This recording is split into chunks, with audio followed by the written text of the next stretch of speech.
Hello, everyone, and welcome to the Game Time YouTube channel. My name is Joe, and I am your host. 2024 K-State football preview. Let's go. All right, y'all. So 2024 looks good to me. I think we got some unknowns, but I think the team looks solid, and I think we got a great chance of competing in the Big 12 and getting to a Big 12 championship. So we're picked pretty high as far as predictions in the league. So I think things are looking good, but let's talk about it. Some key new faces on offense. All right, we got a new wide receiver in Dante Cephas, 6 foot, 193 pounds, transfer out of Penn State. So sounds like he had a less than stellar season at Penn State last year. Came out of Ball State the previous year. So I think he's probably looking to put something together this year. So we'll see how that plays out. Easton Kilty, new offensive tackle, senior, 6'5", 310 pounds, transfer from North Dakota. That offensive line, okay, we lost Cooper Beebe to the NFL this past year, and I think we're going to need to get that offensive line back together. So hopefully Easton can play well for us this year. Dylan Edwards, sophomore running back, transfer out of Colorado. I think we all know what happened with him. Initial commitment to K-State out of high school, flipped on us, ended up at Colorado. So now he's back home. So I think he's ready to go. So let's play. Taquan Robinson, hear me out, guys. Senior quarterback, 6 foot, 200 pounds, out of UConn. I think we all know that injuries happen. So I pray to God that Avery Johnson stays healthy. But if he doesn't, he's going to be our backup, right? Taquan Robinson is going to be our backup. So we need to keep an eye on that. And hopefully, we don't see him that often in the game. But if we do, he's going to be our guy. All right. Jacquez Bradley Demps. He's a freshman. All right. Freshman, fresh out of high school, 6'1", 207 pounds, wide receiver. I like his size. And 3-star prospect out of high school.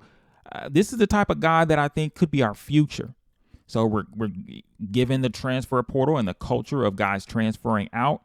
We're going to want to get him on the field if we see him as being our future. So I think he's in the depth chart, as I'll show you a little bit later.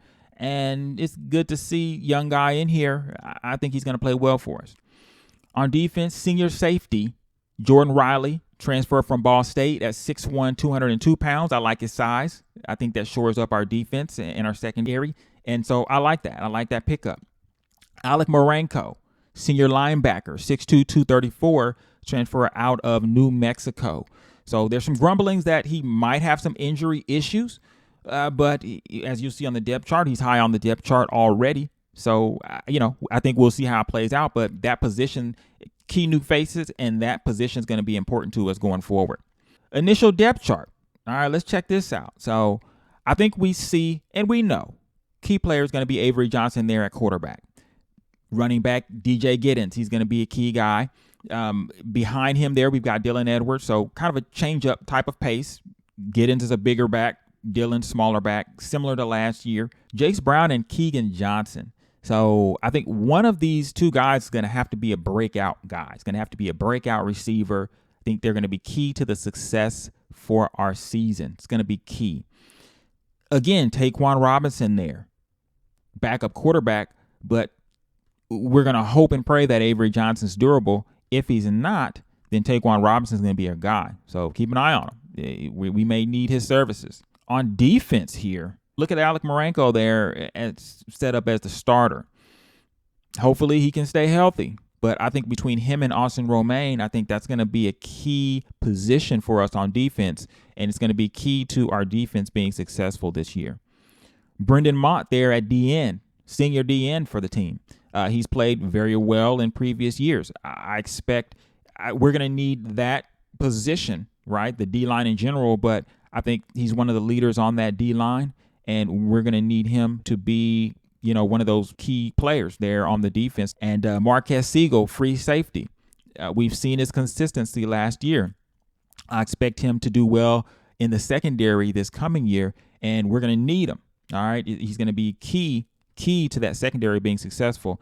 And then Jacob Parrish, he's played for us the last 2 years, going into his third year with us. and very consistent guy. I like how he plays. I think his skill and his ability is going to be key for this defense and the success of this defense. So our schedule. I like our schedule. First time I looked at it, I thought it was a little bit easier. Thought it was an easy schedule. But the more you take a look, if you believe the predictions, okay, if you have any faith in the predictions, K-State plays four teams that are predicted to finish in the top half of the Big 12. Okay, in Oklahoma State, KU, West Virginia, and Iowa State. 2 of those teams are ranked. Oklahoma State and KU are ranked in the preseason polls. Okay, but they're worth something. We don't have to play Utah. Expected to finish first. Now, the rest of our league games are teams that are predicted to be in the lower half of the Big 12. Okay, we're talking BYU, we're talking Cincinnati, all right, we're talking Arizona State, Houston, Colorado. These teams are predicted to finish in the lower half of the Big 12. I'd call this schedule mid, okay? We play Arizona as a non-conference game, but we still play them. They're in the preseason ranking as number 21. So right now we're looking at what? 4 ranked teams. So 3 ranked teams right now on the schedule. We'll see how that plays out because, it's preseason. Teams are going to be better than we thought. Some teams are going to be worse than we thought. So we really don't know. But key teams that we miss this year, Utah. We don't play Utah. They're ranked 13th. And Arizona as a conference game. We don't play them as a conference opponent, and they're ranked 21. So I think we got a good shot. I like the schedule. If we can start strong and at least finish, then we're in good position to come out at near the top of the Big 12. That Iowa State game at the end, it seems to always, be a challenge. And we're playing at Iowa State. So, we'll see how that plays out. But I like our chances. We get that bye week there in November. All right. So finish things out strong. And hopefully we'll be headed to that Big 12 championship. My predictions for this season. Now, keep in mind, high expectations for this team all around. I have high expectations. 8-4 would be a disappointment for this team for most fans. Let's just get that out there. 8-4 is a respectable season, but it would be a disappointment. I think we expect more from this team. My prediction is going to be slightly above that. I predict that we'll finish the season at 9-3. I think our league record will be 7-2. Okay, I think we'll drop 2 games in there. I think we'll drop one of those non-conference games. And I think a 9-3 record puts us into the Big 12 championship game. Gives us a shot. Okay. That's where I think we'll be. Key is going to be the consistency of our offense. I think our defense will be consistent. I have faith in the defense. The offense is somewhat of a question mark. I'm hoping that we can be consistent. And the key is going to be our receivers. Receivers have to be skilled enough to get open. They have to be skilled enough to make plays. Avery Johnson cannot be in position to need to rely on his legs. He can't. So that means the receivers are going to have to be solid, and our offensive line is going to have to be able to protect him. Those are 2 keys. I think we'll have a strong running game. The running game is going to be there. That offensive line and the receivers, we're going to need those 2 to be at least average. If we don't, then we're in trouble. We're going to have to rely on our defense, and then our defense has to be elite in order to give us chances to win some of these big games.